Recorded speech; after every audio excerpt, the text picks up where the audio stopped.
আসসালামু আলাইকুম বন্ধুরা আজ আমি আপনাদের জন্য এমন একটি গাছ নিয়ে হাজির হয়েছি যে গাছটি একবার যদি আপনি কবিরাজি নিয়মে সেবন করতে পারেন তাহলে আপনি হবেন টাইগার পুরুষ, আপনি হবেন বীর পুরুষ। পৃথিবীর বুকে কোনো নারী নেই আপনাকে লজ্জিত, আপনাকে পরাজিত, আপনাকে হার মানাবে। দেখুন বন্ধুরা, এই গাছগুলো কিন্তু অনেক টাকা দিয়ে বিক্রি করে থাকে কবিরাজরা, কিন্তু আমরা আপনাদের কাছ থেকে 1 টাকাও নিব না। এই গাছের গুণাগুণগুলো আমরা আপনাদের সামনে তুলে ধরবো।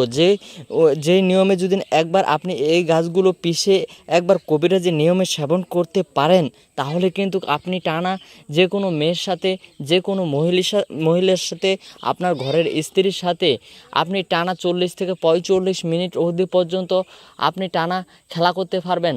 আপনি যে কোনো মেয়ের টানকে খেলতে খেলতে লাল করে দিতে পারবেন। তো বন্ধুরা চলুন, এই গাছটি আমরা কোথায় পাবো, কিভাবে সেবন করব, A to Z আমরা বিস্তারিত জেনে নিই। তো দেখুন, আমার হাতে যে গাছটি দেখতে পাচ্ছেন, এই গাছটি কোথায় পাবেন সেটা আমরা ভিডিওর শেষের দিকে জানবো। তার আগে এটা আমরা আগেই জানবো যে গাছটি কিভাবে সেবন করব। দেখুন, এই গাছটি আপনারা তুলে নেবেন, আর গাছটি কোথায় পাবেন সেটা আমি আপনাদেরকে বলেই দিলাম যে ভিডিওর শেষের দিকে বলে দিব। তো দেখুন বন্ধুরা, এই গাছগুলো নিয়ে নেওয়ার পর আপনারা কি করবেন, আপনারা এই গাছটি ভালো করে নিয়ে নেওয়ার পর ধুয়ে নেবেন। আমার হাতে যে গাছটি দেখতে পাচ্ছেন এটা কিন্তু ভালো করে ধুয়ে নিছি।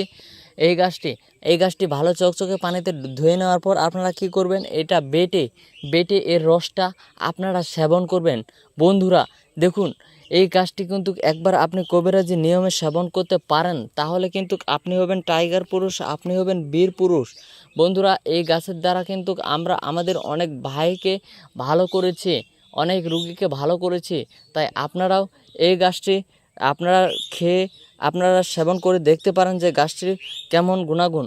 তো দেখুন, এই গাছটির কিন্তু এখন আসি এই গাছটি কোথায় পাবো এটা জানবো। তো এই গাছটি পাওয়ার জন্য আপনাকে ছোট একটা কাজ করতে হবে, সেটা হচ্ছে এই গাছটি আপনারা কি করবেন, আপনাদের এলাকার যে হচ্ছে ক্ষেত বাড়ি রয়েছে বা আপনাদের এলাকা যে নদী রয়েছে, নদীর ধারগুলোতে যাবেন। ধারগুলোতে কিন্তু এই গাছগুলো দেখা মিলে যায়। তো বন্ধুরা, এই গাছটি পাওয়ার নিয়ম ছিল কিন্তু এই, আর আমি সেবন করার নিয়মটা বলে দিলাম একটু আগে, যে আপনারা এই গাছটি সকাল এবং দুপুরবেলা এবং ভাত খাওয়ার পর রাতের বেলা আপনারা টানা যদি 1 থেকে 3 সপ্তাহ সেবন করেন, অর্থাৎ 20 থেকে 30 দিন যদি আপনি এই গাছটি একবার কবিরাজি নিয়মে সেবন করেন তাহলে কিন্তু গাছের গুণাগুণ কি আপনারা নিজেরাই বুঝতে পারবেন। তাই